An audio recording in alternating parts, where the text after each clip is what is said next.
Now, every Monday, our first show of the week, our friends at Kuby Energy ensure that we get the week started off on the right foot, with our buckets full, with our spirits and our hearts full. It's a tradition we call Positive Reflections. I loved this tweet that we saw just over the weekend. Check this out. This is absolutely fantastic stuff. And a big shout out to everybody that does the right thing. This from Betty, who said, to the person who found my husband's phone and credit cards and cash and turned it into the Safeway Collingwood store, thank you so very much. Betty says, I have a small Twitter following, so it's unlikely that I will reach this person, but I just wanted to post this anyway to remind ourselves how kind people can be.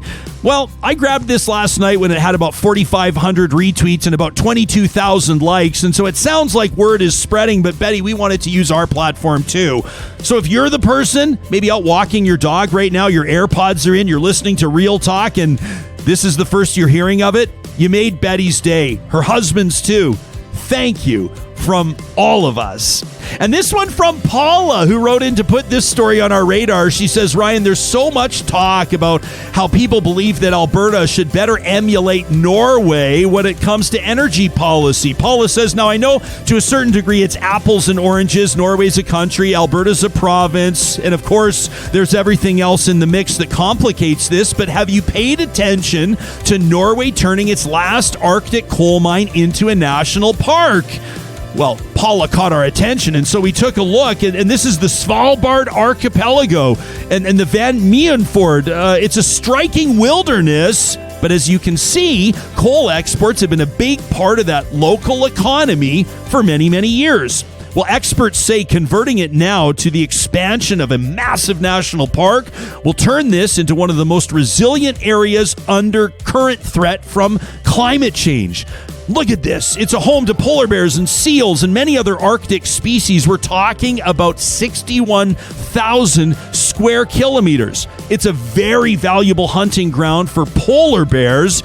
And in a press release this summer, the Norwegian government explained they were expanding an existing national park, Nordenskjold National Park, to incorporate that fjord. From coal to a national park.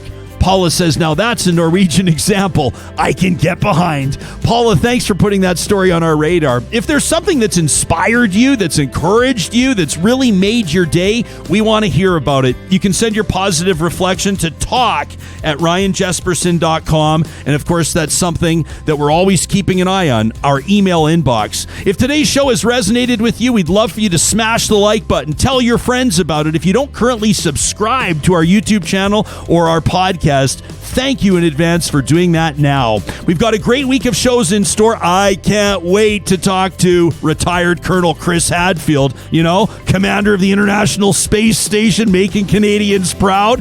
He's got a sci-fi career now. What got him into that? Plus, of course, sky-high cell phone rates and so much more. We're talking about the issues that matter to you, Real Talkers. Thanks for being a part of today's show, and we'll see you soon.